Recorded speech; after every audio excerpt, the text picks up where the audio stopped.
मूर्तये सहस्रपादाक्ष शिरोर्वाहवे सहस्रनाम्ने पुरुषाय शाश्वते सहस्रकोटियुगधारिणे नमः। ध्यानार्थे पुष्पाणि समर्पयामि।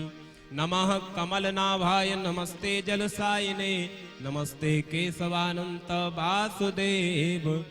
सर्वोपचारार्थे गंधाक्षत पुष्पाणि समर्पयामि। पुष्पमालां परिधापयामि। ओम माल्यादीनि सुगंधीनि मालित्यादीनि वै प्रभो मया हृतानि पुष्पाणि पूजार्थं प्रतिगृह्यतां। पुष्पमालां परिधापयामि। इति नैवेद्यं निवेदयामि। नैवेद्यान्ते आत्मनियमोक्षुद्यर्थे ताम्बूलपुङ्गिफलं ऋतुफलं द्रव्यदक्षिणां समर्पयामि। नमस्करोमि। जन्माद्यस्य यतोऽन्वयादितरतस्यार्थे स्वभिज्ञस्वराट् तेने ब्रह्म हृदय आदि कवये मुह्यन्ति यत्सूरयः। तेजो वारिमृदां यथा विनिमयो यत्र सर्गो मृषा धाम्ना स्वेन सदा निरस्तकुहकं सत्यं परं धीमहि। धर्मः प्रोज्झितकैतवोऽत्र परमो निर्मत्सराणां सतां वेद्यं वास्तवमत्र वस्तु शिवदम् तापत्रयोन्मूलनम्। तस्मादस्वा अजायन्त जेके चोभयादतः गावो हजगिरे तस्मात् जाता अजावयः। तं यज्ञं बर्हिः प्रोक्षन् पुरुषं जातमग्रताः तेन देवा अयजन्त साध्यारि यत्पुरुषं व्यददुः कल्प मुखं किमस्यासीत् किं बाहु किमुरुपादा उच्यते ब्राह्मणोऽस्य मुखमासीत् बाहुराजन्यः कृतः ऊरु तदस्य यद्वैश्याः पदव्यां गुंसूत्रो श्रोत्रा तथा लोका अकल्पयन् यत्पुरुषेण हविखा देवा यज्ञमतन्वता बश। भागवत भगवान की है आरती पापियों को पाप से है तारती। श्री भागवत भगवान की है आरती पापियों को पाप से है तारती। श्री भागवत भगवान की है आरती पापियों को पाप से है तारती। श्री भागवत भगवान की है आरती पापियों को पाप से है तारती। ये अमर ग्रंथ ये मुक्ति पथ ये पंचम वेद निराला नव ज्योति जगाने वाला। ये अमर ग्रंथ ये मुक्ति पंथ ये पंचम वेद निराला नव ज्योति जगाने वाला। ये अमर ग्रंथ ये मुक्ति पंथ ये पंचम वेद निराला नव ज्योति जगाने वाला। ये अमर ग्रंथ ये मुक्ति पंथ ये पंचम वेद निराला नव ज्योति जगाने वाला। हरि नाम यही हरि ध्यान यही हरि नाम यही हरि ध्यान यही हरि नाम यही हरि ध्यान यही जग के मंगल की आरती पापियों को पाप से है तारती। श्री भागवत भगवान की है आरती पापियों को पाप से है तारती। ये शांति गीत पावन पुनि पापों को मिटाने वाला हरि दर्श कराने वाला। ये शांति गीत पावन पुनीत पापों को मिटाने वाला हरि दर्श कराने वाला। ये शांति गीत पावन पुनीत पापों को मिटाने वाला हरि दर्श कराने वाला। ये शांति गीत पावन पुनीत पापों को मिटाने वाला हरि दर्श कराने वाला। ये सुख करनी ये दुख हरणी ये सुख करनी ये दुख हरणी ये सुख करनी ये दुख हरणी ये मधुसूदन की आरती पापियों को पाप से है तारती। श्री भागवत भगवान की है आरती पापियों को पाप से है तारती। श्री भागवत भगवान की है आरती पापियों को पाप से है तारती। श्री भागवत भगवान की है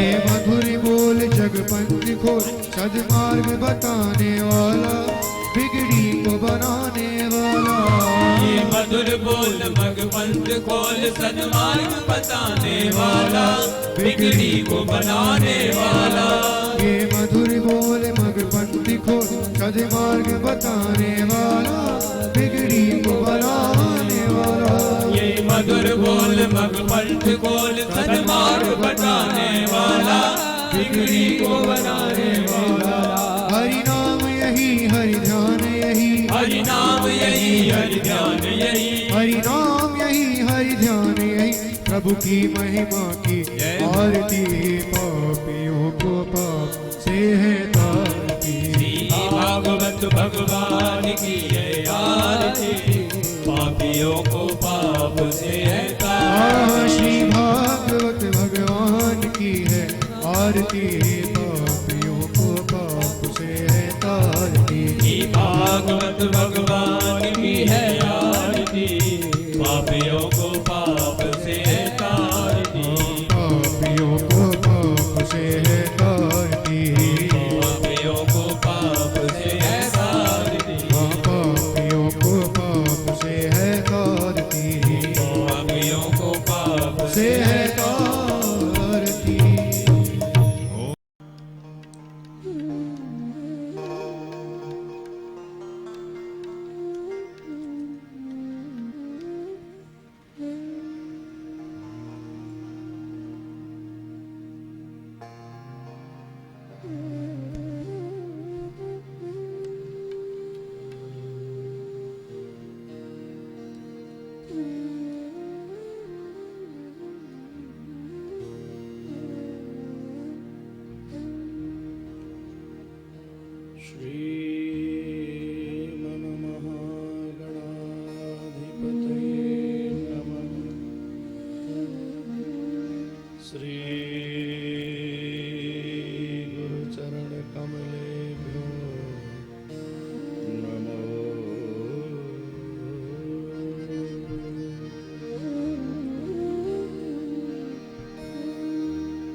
चिंता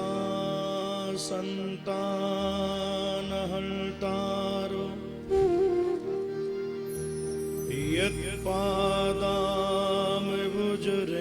यत्पादाम्बुजरेणवः स्वय्यानां तान् जाचार्यान् प्रणमामि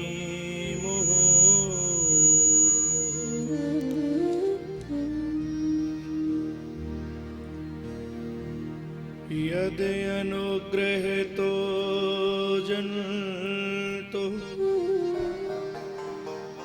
सर्वे दुःखादिगो भवे तमहं सर्वदा वन्दे श्रीमद्वल्लभनन्दनम्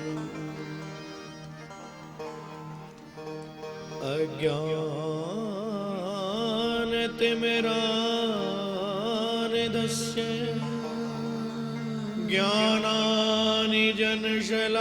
ज्ञानाञ्जनशलाकया चक्षुर्मीलितं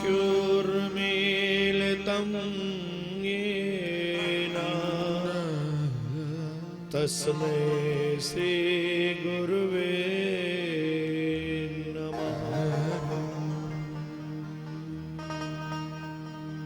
नमामि हृदये शेषे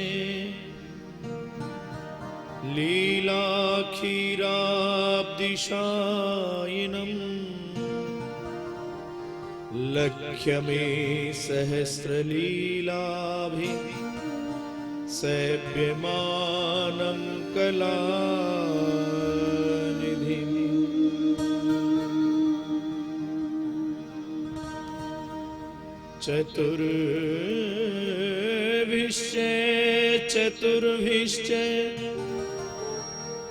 चतुर्भिश्च त्रिभिस्तथा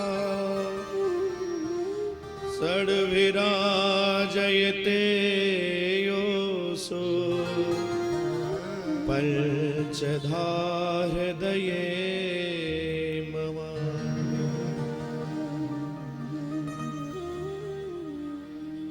श्री गोवर्धननाथ पादयुगलम्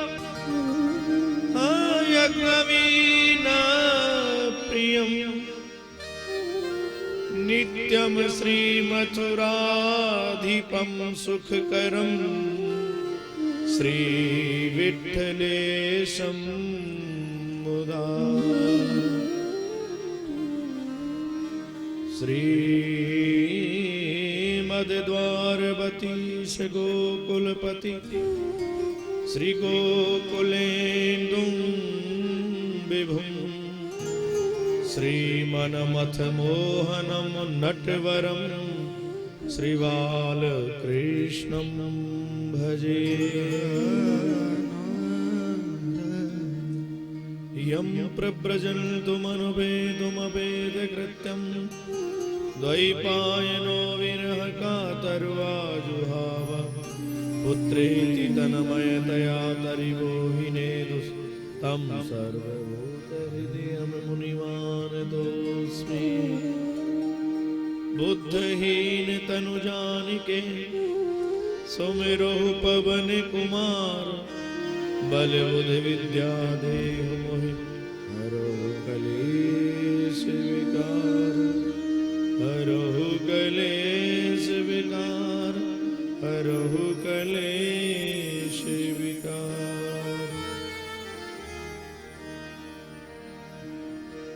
आइए बड़े प्रेम और श्रद्धा के साथ हम और आप मधुराष्टकम का पाठ करें। बड़े भाव के साथ गाइएगा। और जिन्हें याद नहीं हुए ठाकुर जी के श्री चरणों का ध्यान करके मेरे कन्हैया के श्री चरणों का ध्यान कीजिएगा। इसका पाठ करने से, मधुराष्टकम का पाठ करने से मेरे गोपाल अति शीघ्रता से प्रसन्न हो जाते हैं। इस मधुराष्टकम में परम पूज्य आचार्य श्री वल्लभाचार्य जी के द्वारा यह रचित है और इसमें मेरे कन्हैया के सर्वांग सुंदर जो शरीर है, जो स्वरूप है, उसका वर्णन किया गया है कि ठाकुर का ये सर्वांग स्वरूप किस प्रकार से सुंदर है, कैसा मधुर है यह। तो आइए हम और आप सभी श्रवण करें। अधीरम मधुरम बदनम मधुरम नयनम मधुरम हसितम मधुरम।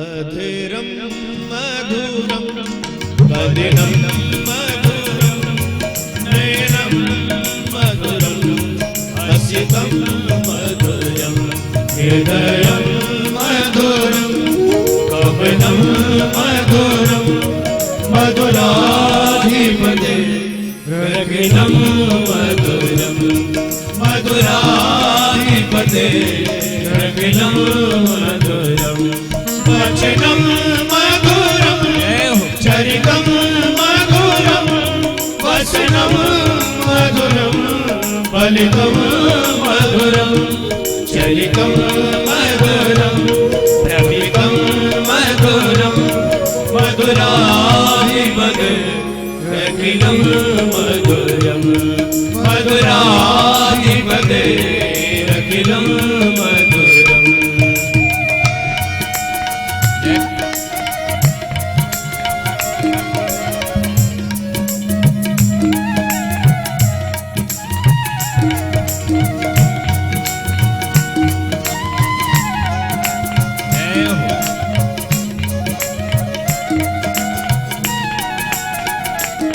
वेणुर मधुरो रेणुर मधुरो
सवितं मधुरं सवितं मधुरं मधुराधिपते रखिलं मधुरं मधुराधिपते रखिलं मधुरं गुल्जा मधुरा धारा मधुरा यमुना मधुरा तीरे मधुरा सलिलं मधुरं कमलं मधुरं मधुराधिपते रखिलं मधुरं मधुराधिपते रखिलं मधुरम्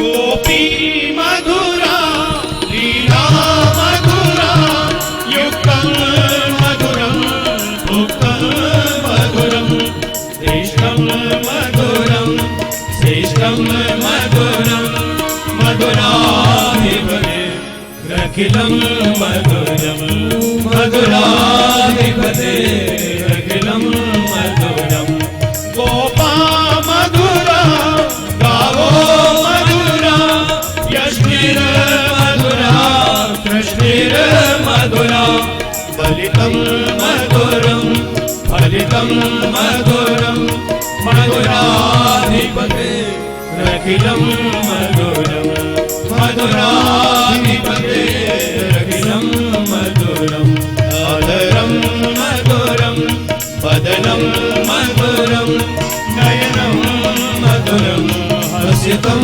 मधुरं हृदयं मधुरं कमलं मधुरं मधुराधिपते रखिलं मधुरं मधुराधिपते रखिलं मधुरं मधुराधिपते रखिलं मधुरम्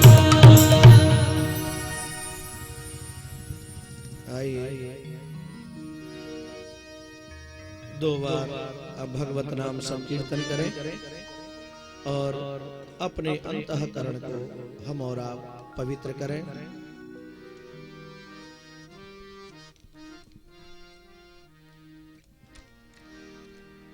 गोविंद गोविंद गाइए जी यशोदा के लाल नित्य गाइए जी गोविंद गोविंद गाइए जी यशोदा के लाल नित्य गाइए जी गोविंद गोविंद गाइए जी यशोदा के लाल नित्य गाइए जी गोविंद गोविंद गाइए जी यशोदा के लाल नित्य गाइए जी गोविंद गोविंद गाइए जी गोविंद गोविंद गाइए जी गोविंद गोविंद गाइए जी गोविंद गोविंद गाइए जी गिरधारी बनवारी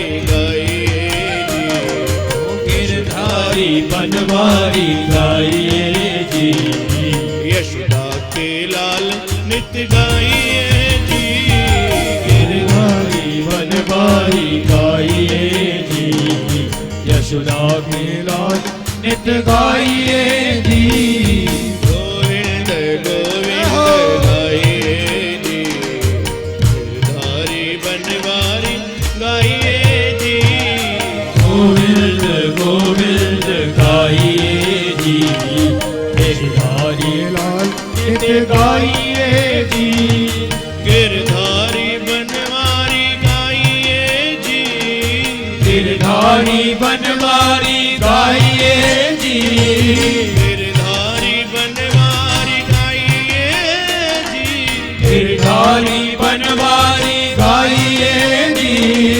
गिरधारी बनवारी गाइए जी गिरधारी बनवारी गाइए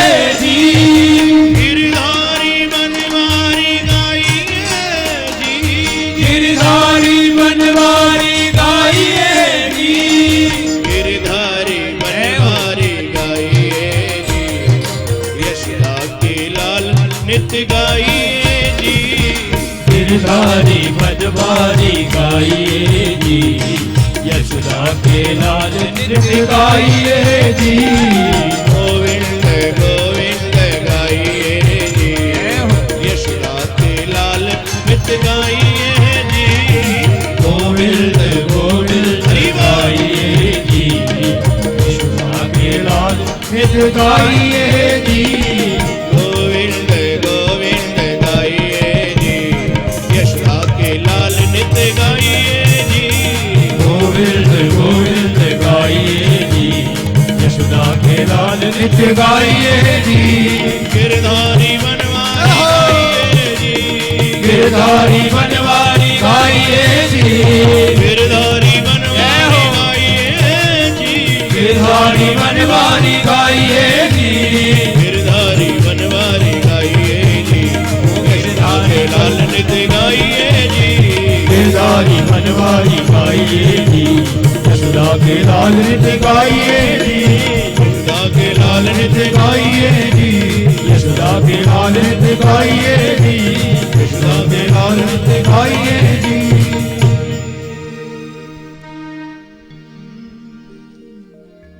बोल वृंदावन बिहारी लाल की जय।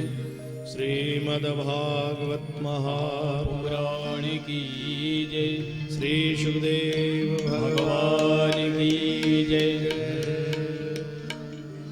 श्री गुरुदेव भगवान की जय, वीर बजरंग बली की जय, स्थान देवता की जय, श्री श्रीनाथ जी महाराज राज की जय, श्री वल्लभाधीश धीश की जय, श्री श्याम सुंदर यमुने महारानी की जय।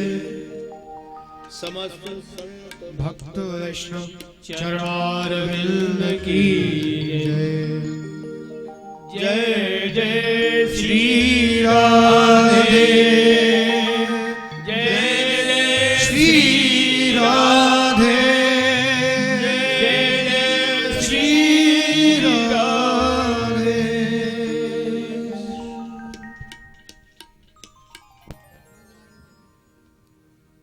अकारण कारण वर्णाले भगवत वांछा कल्पतरु तड़ुदित विंदित पीतांबर धारी नंद नंदन आनंद कंद हृदय आराध्य ठाकुर श्री श्रीनाथ जी महाराज एवं उनकी वांगमयी प्रतिमूर्ति श्रीमद् भागवत महापुराण।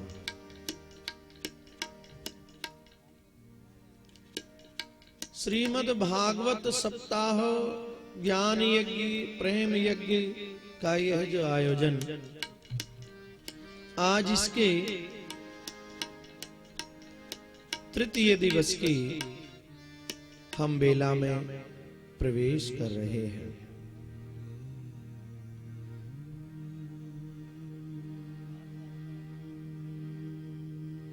कल आपने अनेक अनेक कथाओं को श्रवण किया। उन कथाओं में आपने सती चरित्र, शिव पार्वती विवाह इत्यादि श्रवण किया।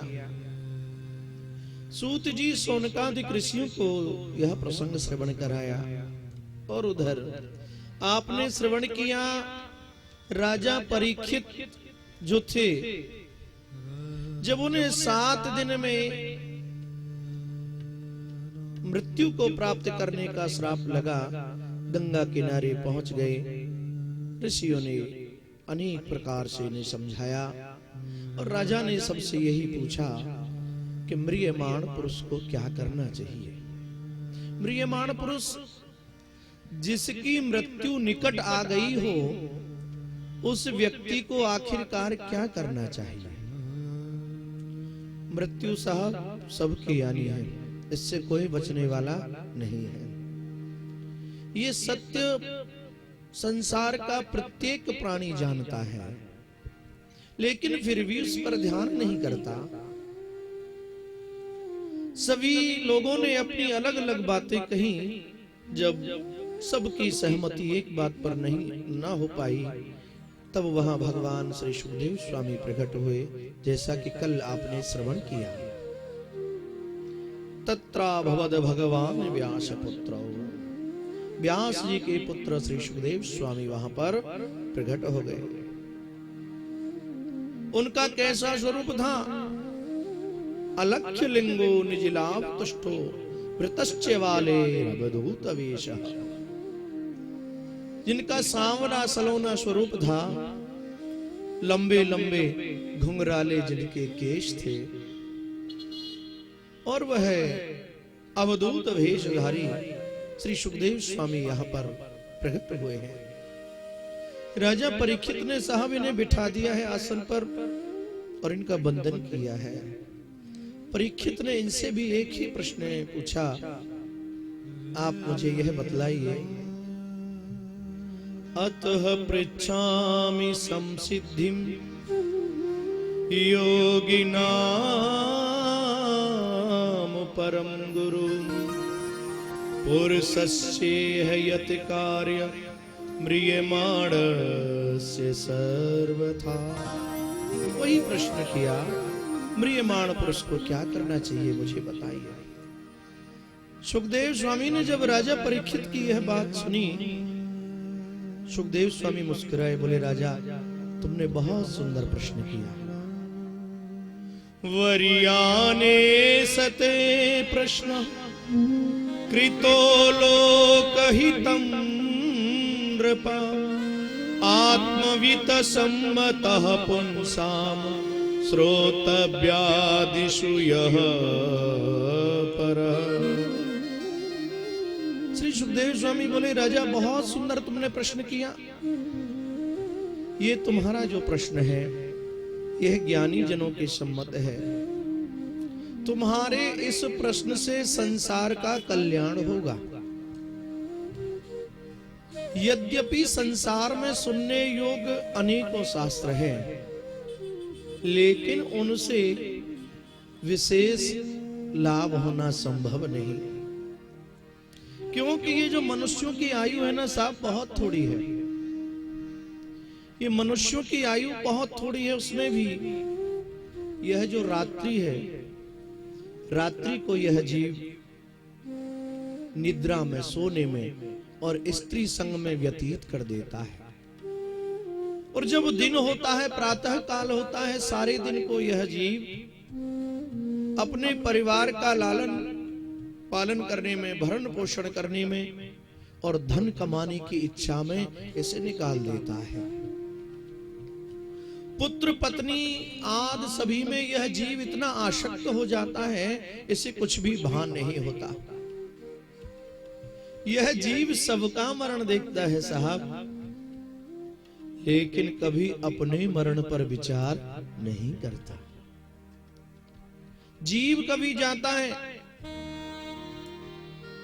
किसी की मृत्यु हो जाती है, वहां जाता है, मरघट पर जाता है, शमशान में जाता है साहब, वहां जाकर के थोड़ी देर तो इसे वैराग्य होता है, लेकिन वहां से आने के पश्चात वही संसार चक्र में फिर से यह भ्रमित हो जाता है और उसी में फिर से यह लग जाता है संसार के कार्यों में। थोड़ी देर का वैराग्य, इसे मरकट वैराग्य कहा जाता है। मरकट माने बंदर, मरकट वैराग्य कहा जाता है। जिस प्रकार से बंदर एक स्थान पर ज्यादा समय नहीं रुकता ना, कभी यहां पर आया, यहां से कूदा, दूसरी डाली पर गया, वहां से तीसरी डाली पर गया, साहब यह कूदता ही रहता है, इधर उधर भ्रमण करता है, इसे मरकट वैराग्य कहा जाता है। कहा, हे राजन, कामी पुरुषों के तत्फलों का साधन, मुमुक्षुओं के मोक्ष का साधन और योगी तथा ज्ञानी पुरुषों के जीवन का मुख्य फल केवल एक भगवान नाम संकीर्तन है। केवल एक भगवान नाम संकीर्तन।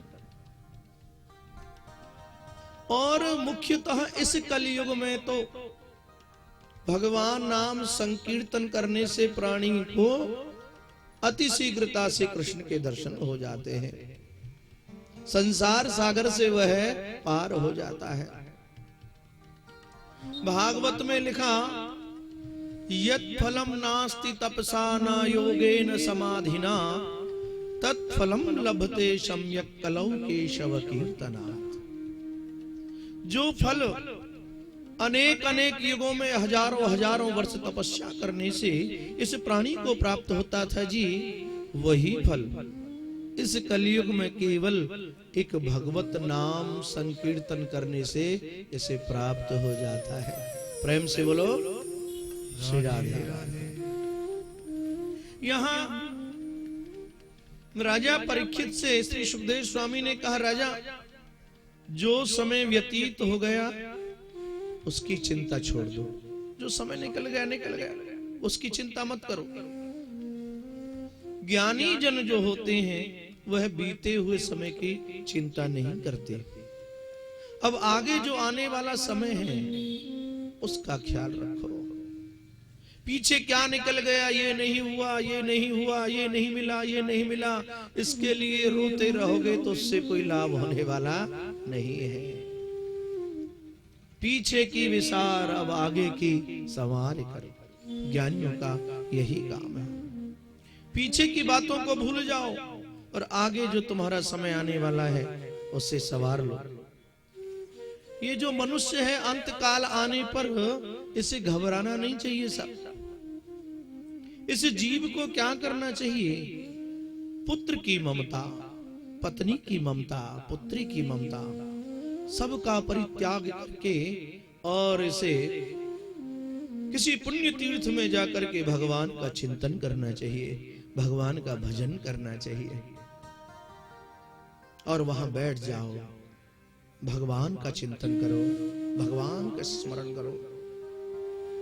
भगवान का जब स्मरण करना है तो उसमें क्या करना है हमें? जितासनो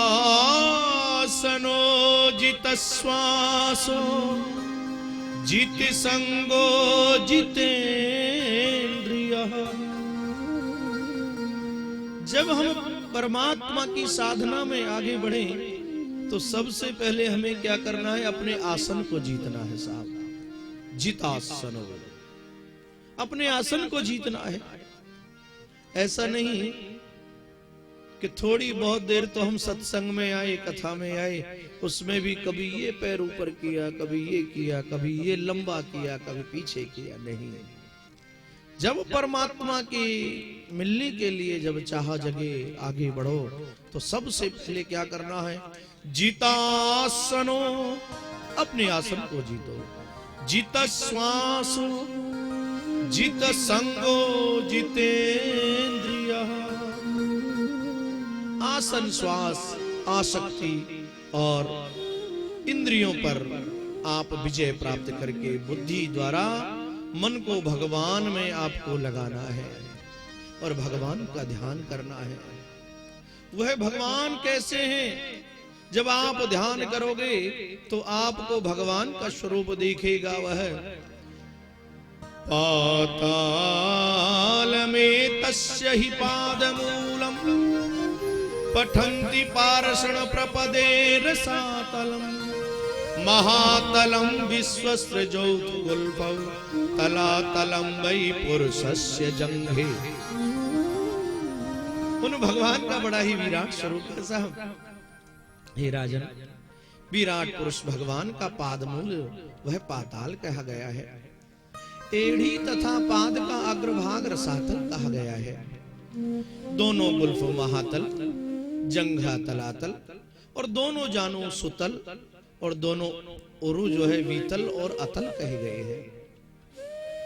जघन जो है यह महीतल और नाभि नवस्थल कहा गया है। विराट पुरुष भगवान का जो वक्षस्थल है जिसे हम छाती कहते हैं, यह जो वक्षस्थल है विराट पुरुष भगवान का, उसे स्वर्गलोक कहा गया है। और यह भगवान का जो ललाट है इसे तपोलोक कहा गया है। और शिरोभाग जो है इसे सत्यलोक कहा गया है। ये भगवान की जितनी भी भुजाएं हैं इन भुजाओं को दिशा कहा गया है साहब।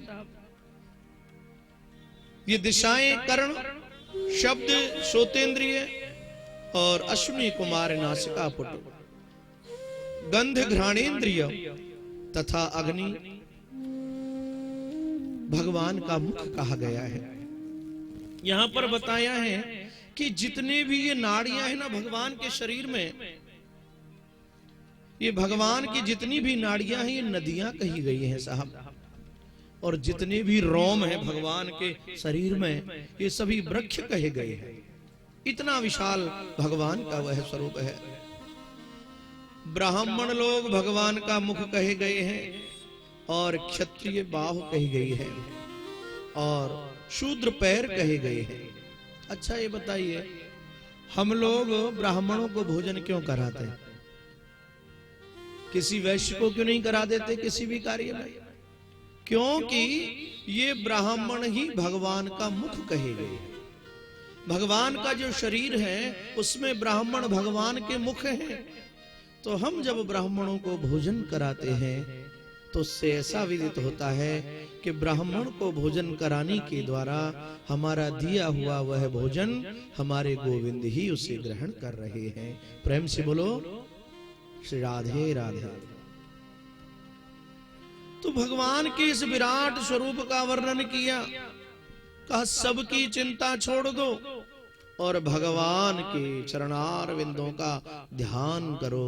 लेकिन यह जीव सब कुछ तो करता है लेकिन भगवान का ध्यान नहीं करता। ये गोविंद की ओर अग्रसर नहीं होता, संसार के लोगों की ओर तो अग्रसर होता ही रहता है लेकिन भगवान की ओर यह अग्रसर नहीं होता। देखिए हमारे परिवार में ये जो नाती पंथी इत्यादि है ना, भागवत में इन्हें डाकू कहा गया है। भागवत में कहा देहा पत्र कलत्रादि आत्म संन्यास अश्वपी। ये जो है हमारे छोटे छोटे नाती पंथी जो है इन्हें चोर डाकू कहा गया है। यदि चोर आपके घर में आएगा, डाकू आपके घर में आएगा तो वह चोर तो रात्रि में आपका धन चुरा करके ले जाएगा। लेकिन ये नाती पंथी बच्चे ये तो दिन के लुटेरे हैं, दिन के लुटेरे हैं। ये तो हंसते हंसते ही हमसे हमारा सब कुछ छिना करके ले जाते हैं। जब जीव के मन में होता है, ये बच्चा छोटा सा नन्हा सा रोता रोता आता है, माँ मुझे भूख लगी है, मुझे बाजार से कुछ लेके आना है। तो माँ मुस्कुराती है और हंसते हंसते अपने हाथ से ऐसे कुछ पैसा देती है, बाजार से यह वस्तु लेके आता है। सब कुछ अपने हाथों से ही इसे लुटा देते हैं। यह कहा अंते नारायण स्मृति, अंत समय जब आवे तो नारायण का चिंतन करो। लेकिन क्या अंत समय पर नारायण का चिंतन होना, नारायण का नाम आना क्या इतना सहज है? कदापि नहीं। यह जीव नारायण का चिंतन तो नहीं करता और कार्यों में लगा रहता है, धन कमाने की चिंता में लगा रहता है, बड़ा पागल बना रहता है। लेकिन चिंता न करो, चिंता को परमात्मा के ऊपर छोड़ दो। चिंता को छोड़ दीजिए और आप अपना चिंतन कीजिए।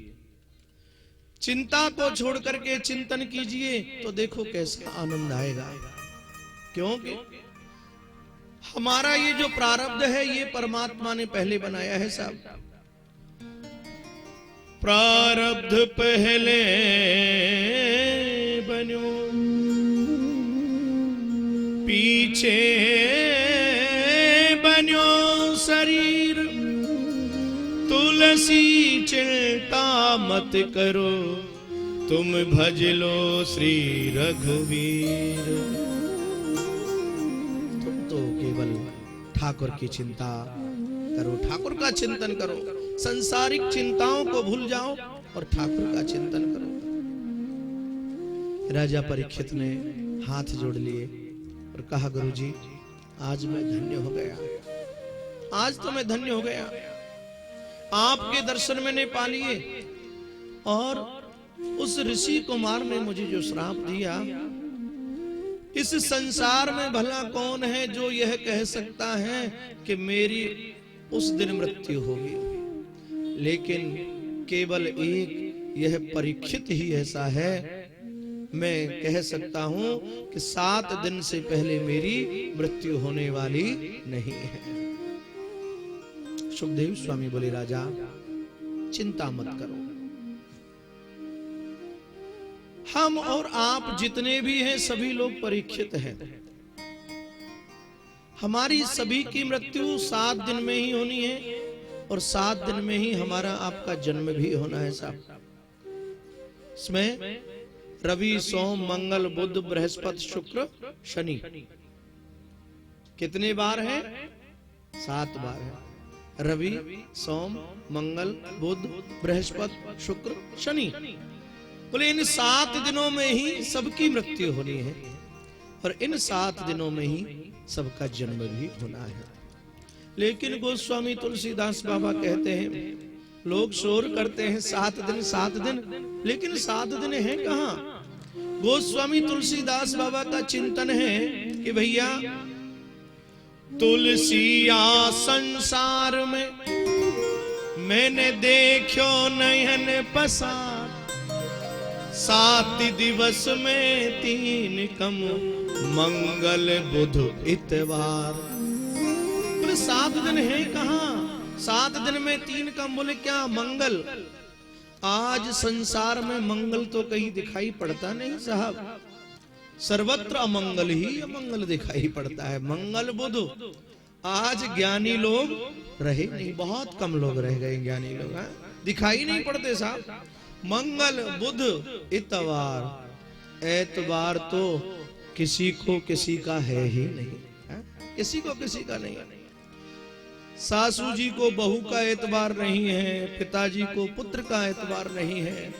सासू मैया 85 वर्ष की डुकरिया है जाए साहब, पर वह तिजोरी की चाबी अपनी बाजू में ही लगा के रखे, अपनी बाजू में। एतबार तो किसी को किसी का है ही नहीं। 7 दिवस में 3 कम मंगल बुध इतवार, 7 दिनों में 3 कम। सब छोड़ दो चिंता, ठाकुर का चिंतन करो साहब। राजा ने कहा, गुरुजी आपने भगवान के इस विराट स्वरूप का वर्णन करके मुझे बताया, क्या गोपाल का कोई और सूक्ष्म स्वरूप भी होता है? बोले होता है। बोले कैसा होता है वह? बोले गोपाल का एक अंगूठे के बराबर का स्वरूप बना के रखते कन्हैया, और वह प्रत्येक प्राणी के बाएं वक्षस्थल में विराजमान होते। बोले अच्छा। बोले बाएं वक्षस्थल में जब वो कन्हैया विराजमान रहते हैं, वहां उनके हाथ में 4 भुजाएं कन्हैया की रहती हैं। एक हाथ में शंख, एक में चक्र, एक में गदा, एक में पद्म लेकर के चक्र सुदर्शनधारी भगवान और वहां पर खड़े रहते हैं। चरणों से लेकर के कटी पर्यंत तक, और उनके मुखारविंद की ओर आप दृष्टि घुमाओ तो आपको अति आनंद मिलेगा। भगवान का यह एक सूक्ष्म स्वरूप भी होता है। भगवान की कथाओं का निरंतर पान करो। देखो यहां भागवत में जो बात आई, यहां पर आया कि भागवत की कथा को सुनना नहीं है, तो क्या करना है? भागवत की कथा का हमें पान करना है।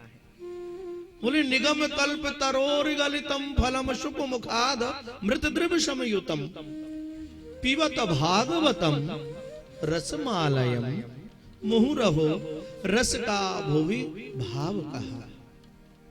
भागवत की कथा को हमें पान करना है। अच्छा, पान किसे किया जाता है? जो वस्तु पतली होती है। आपकी समझ में आ रही है सब? आ रही है तो ठीक बात है। तो यहाँ पान किसे किया जाता है? जो वस्तु पतली होती है उसे पान किया जाता है। तो जब पतली वस्तु को पान करना है तो उसके लिए पात्र की भी आवश्यकता है। तो उसके लिए पात्र क्या है? पात्र यहाँ श्री सुखदेव स्वामी बताते हैं और कहते हैं, हे राजन, पिबन्ति ये भगवत आत्मनः सताम् श्री कृष्ण गोविंद हरे मुरारी। विवर्ति ये भगवत आत्मनः सताम कथामृत श्रवण पुटेषु संभृतम पुनन्ति ते विषय विदूषिताशयम् ब्रजन्ति तच्चरण सरोरुहांतकम। हे राजन, सत्पुरुष आत्म पुरुष भगवान की कथा का मधुर अमृत बांटते ही रहते हैं और उसे पान करने के लिए क्या करना है हमें? अपने कान रूपी दोना। किसी वस्तु को पीने के लिए क्या है? पात्र की आवश्यकता। तो कथा रूपी अमृत को पान करने के लिए क्या करना है? हमें कान रूपी दोनाओं को लेना है और कान रूपी दोनाओं के द्वारा इस कथा अमृत को पान करके उसे अपने हृदय के अंतर्गत हमें उतारना है। प्रेम से बोलो श्री राधे राधे। यहाँ श्री सुखदेव स्वामी ने कहा, राजा ये जो प्राणी है ना, प्रत्येक मनुष्य जो है, भागवत में बताया जिस व्यक्ति को जिस वस्तु की कामना है उसे उस देवता की उपासना करनी चाहिए। इसमें बताया वेदाध्यापन की सामर्थ्य चाहने वाला पुरुष ब्रह्मा का यजन करे और इंद्रिय सामर्थ्य चाहने वाला पुरुष जो है वह इंद्र का यजन करे और प्रजा की वृद्धि चाहने वाला पुरुष उसे लक्ष्मी का यजन करना चाहिए। और यहां पर कहा कि प्रभाव चाहने वाले व्यक्ति को सुवर्ण तथा गौ चाहने वाले व्यक्ति को वस्तुओं का यजन करना चाहिए। बोले जी जिसे सब वस्तु की कामना हो ऐसे व्यक्ति को क्या करना चाहिए? बोले ऐसे व्यक्ति को तो केवल भगवान श्री कृष्ण का ही यजन करना चाहिए साहब। और कहा अकामः सर्व कामो वा, अकामः सर्व कामो वा। स्वर नहीं होगा तो असुर हो जाएगा, स्वर के साथ ही तो जीव परमात्मा को प्राप्त करता है साहब। इसीलिए बहुत आवश्यकता है। अकामः सर्व कामो वा मोक्ष काम उदारधि श्री कृष्ण गोविंद हरे मुरारे हे नाथ नारायण वासुदेव। भिन्न भिन्न स्वर आप श्रवण कर रहे थे, कहीं सा कहीं रे, अलग अलग, यही तो कला है। अकामः सर्व कामो वा मोक्ष काम उदारधि तीव्रेण भक्ति योगेन यजेत पुरुषं परम श्री कृष्ण गोविंद हरे मुरारे हे नाथ नारायण वासुदेव। श्री कृष्ण गोविंद हरे मुरारे हे नाथ नारायण वासुदेव। हे नाथ नारायण वासुदेव। यही जिस व्यक्ति को प्रत्येक कार्य की इच्छा है ऐसे व्यक्ति को अकामः सर्व कामो वा मोक्ष काम उदारधि तीव्रेण भक्ति योगेन यजेतः पुरुषं। जिस व्यक्ति को सभी वस्तुओं की कामना है ऐसे व्यक्ति को प्रभु का चिंतन करना चाहिए। किसका?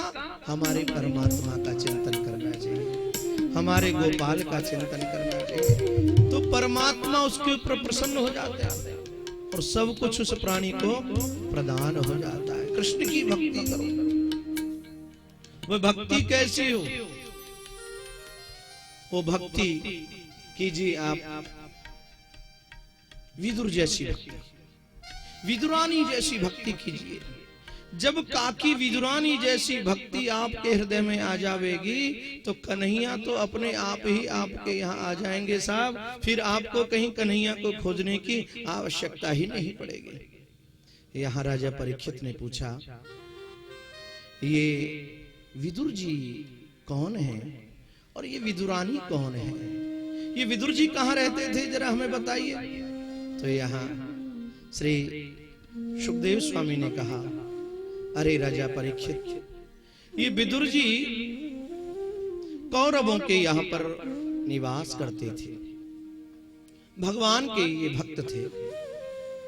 कौरवों को अनेक प्रकार से ये समझाते थे, लेकिन कौरवों की समझ में कुछ भी नहीं आया। जिस समय कौरवों ने छल पूर्वक जुआ के द्वारा पांडवों का सर्वस्व हरण कर लिया, छिना लिया, उस समय 1 वर्ष का अज्ञातवास भी इन पांडवों ने जंगल में जाके किया साहब। जब वह अज्ञातवास इन्होंने किया 1 वर्ष का, लेकिन उसके पश्चात भी इन कौरवों ने इनका राज्य इनको नहीं लौटाया। तब यहां जब कौरवों ने इनका राज्य ने नहीं लौटाया, तो यहां श्री सुखदेव स्वामी बोले, राजा परीक्षित, ये पांडव बड़े दुखी हुए और श्री कृष्ण इनके समीप रहे, भगवान श्री कृष्ण, और यहां से विचार करने लगे कि मैं शांति दूत बन के जाता हूं और शांति दूत बन के मैं इन कौरवों को समझाता हूं। तो यहां श्री सुखदेव स्वामी बोले, हे राजा परीक्षित, यदा तु राजा स्वसितान साधुन पुण्य धर्मेण विनष्ट दृष्टि। भगवान श्री कृष्ण ने आज विचार किया, मैं शांति दूत बन के जाता हूं और जाकर के कौरवों को समझाता हूं। भगवान श्री कृष्ण आज चले हैं कौरवों की ओर, पांडवों की ओर से शांति दूत बनकर के। जब यह बात द्रौपदी को विदित हुई, तो द्रौपदी भगवान श्री कृष्ण के समीप आई और कृष्ण के समीप आकर के हाथ जोड़ लिए, गोविंद, मैंने सुना है आज आप पांडवों के शांति दूत बनकर के और कौरवों के समीप जा रहे हैं। बोले, हाँ जा रहा हूं द्रौपदी। तो हे माधव, आप शांति दूत बनकर के जा तो रहे हैं, लेकिन इतना ध्यान रखना, जब आप उन कौरवों से संधि करो ना, मेरी प्रतिज्ञा का भी ध्यान रखना। मैंने भी प्रतिज्ञा की है कि जब तक मैं अपने रक्त से उस दुर्योधन के, जब तक मैं उस दुर्योधन के रक्त से अपने इन केशों को नहीं सींचूंगी, तब तक मैं अपनी बैनी नहीं गुथूंगी। हे कृष्ण, संधि करने से पहले मेरी इस प्रतिज्ञा को भी याद रखना आप। कृष्ण ने कहा, चिंता ना करो, मुझे सब याद है। भगवान बोले, अरे रोना रोना मेरी प्यारी सखी कृष्णा, रोएंगी सब कौरव नारी, देख जो लीजो नैना। दुर्योधन दुशासन के तन, होंगे श्यार स्वान के भोजन। मैं आज करूं प्रण भुजा उठाई के, मेरे अटल ये बहना, रोना रोना मेरी प्यारी सखी कृष्णा। कृष्णा, रोना नहीं, मुझे सब कुछ याद है, चिंता नहीं करना। इतना कह के भगवान श्री कृष्ण तो इन कौरवों की ओर चले हैं साहब, इन कौरवों की ओर चले हैं शांति दूत बनकर के। जैसे ही नगरवासियों को विदित हुआ है कि भगवान शांति दूत बनकर के आए और भगवान से मिलने के लिए यहां पर लोग उमड़ पड़े हैं। जिस मार्ग से श्री कृष्ण जा रहे थे, उस मार्ग में दोनों ओर लोगों की कतार लगी हुई थी और भगवान श्री कृष्ण को माला पहनाने के लिए सब लोग आगे आगे दौड़ रहे थे। जैसे कोई विशिष्ट व्यक्ति आता है, तो उस विशिष्ट व्यक्ति को माला पहनाने के लिए लोग दौड़ते हैं ना, और जब दौड़ते हैं लोग तो आगे पहुंचते हैं और विचार करते हैं कि एक बार माला पहना दे, एक बार वह व्यक्ति हमें देख लेवे, हमें देख लेवे, विचार होता है और दौड़ पड़ते हैं उस विशिष्ट व्यक्ति की ओर। तो आज कृष्ण के लिए भी लोग इसी प्रकार से दौड़े। सबसे पीछे भीड़ में खड़ी थी शुलभा, काकी विदुरानी खड़ी थी सबसे पीछे। सभी की दृष्टि तो कृष्ण के ऊपर थी साहब, लेकिन मेरे कृष्ण की दृष्टि काकी विदुरानी के ऊपर थी। सारी भीड़ में से कृष्ण की दृष्टि किसी को खोज रही थी, और वह दृष्टि जो खोज रही थे नेत्र किसे, काकी विदुरानी पीछे एकदम भीड़ में पीछे खड़ी थी। काकी ने विचार किया, मैं गरीब हूं, निर्धन हूं, मुझे कृष्ण के समीप तक कौन जाने देगा? कोई नहीं जाने देगा कृष्ण के समीप तक मुझे, मैं यहीं पर ठीक हूं। श्री कृष्ण ने जब काकी विदुरानी की ओर देखा, काकी के नेत्रों सजल हो रहे थे और कृष्ण ने दृष्टि घुमाई। कृष्ण ने भी मानो तो काकी से कहा, काकी तो चिंता नहीं करना, ये सारे लोग तो मुझसे मिलने के लिए आ रहे हैं, लेकिन यह कृष्ण तुमसे मिलने के लिए तुम्हारे द्वारे पर ही आएगा, तुम्हारे द्वारे पर आएगा। देखिए, आवश्यकता है कि कृष्ण की दृष्टि हमारे ऊपर हो जाए, भगवान की दृष्टि हमारे ऊपर हो जाए। एक बार एक नगर में एक सूरदास रहता था, और वह जो सूरदास था, वह सूरदास अपने नाती की उंगली पकड़ करके और प्रतिदिन उस नगर में जो मंदिर था उस मंदिर में दर्शन करने के लिए जाता था जी। प्रतिदिन जब दर्शन करने के लिए मंदिर में जाता, एक दिन गांव के कुछ लोगों ने उस सूरदास बाबा को रोक लिया और सूरदास बाबा से कहा, बाबा सूरदास, आप प्रतिदिन कहां जाते हैं? सूरदास ने कहा, भैया मैं अपने नाती के साथ प्रतिदिन यहाँ भगवान का जो मंदिर है उस मंदिर में भगवान के दर्शन करने के लिए जाता हूं। नगर के लोग हंसे और नगर के लोगों ने कहा, बाबा आपको कुछ दिखाई तो पड़ता ही नहीं है, आप सूर हैं, आपको कुछ दिखाई तो नहीं पड़ता, तो फिर आप क्यों प्रतिदिन कई किलोमीटर जाते हैं और वहां भीड़ में जाते हैं, वहां भीड़ में जाकर के आप चले आते हैं? इससे तो अच्छा है आप घर में ही बैठे बैठे प्रभु का ध्यान किया करें। सूरदास मुस्कुराए। सूर ने बड़ी सुंदर बात कही। सूर ने कहा, भैया आप ठीक कहते हो, मुझे दिखाई नहीं पड़ता। हा? मैं दिखाई मुझे नहीं पड़ता, आप कहते हो कि मैं मंदिर में क्यों जाता हूं?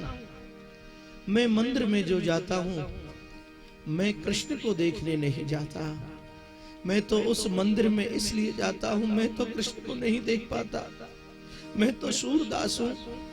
लेकिन एक दिन यदि कृष्ण की नजर मेरे ऊपर पड़ जाए तो मेरा भी कल्याण हो जाएगा। कहीं उस कन्हैया की नजर एक बार मेरे ऊपर पड़ जावे ना साहब, तो मेरा भी कल्याण हो जाए, मेरा भी उद्धार हो जाए। आप भगवान को देखें, कृष्ण को आप निहारें, ये कोई बहुत महत्वपूर्ण बात नहीं है, लेकिन जिस दिन भगवान की दृष्टि आपके ऊपर हो जावे, बात वह महत्वपूर्ण है। जब भगवान की दृष्टि आपके ऊपर हो जाए, वह दिन और वह समय बड़ा महत्वपूर्ण है। आज काकी के ऊपर दृष्टि गई है, कन्हैया की। कृष्ण गए हैं दुर्योधन के समीप, और जब दुर्योधन के समीप गए हैं, दुर्योधन ने कृष्ण का स्वागत किया है। कृष्ण का जब स्वागत किया, कृष्ण को उच्च सिंहासन पर बिठाया है साहब। श्री कृष्ण ने कहा, दुर्योधन मैं पांडवों का शांति दूत बनकर के आपके पास आया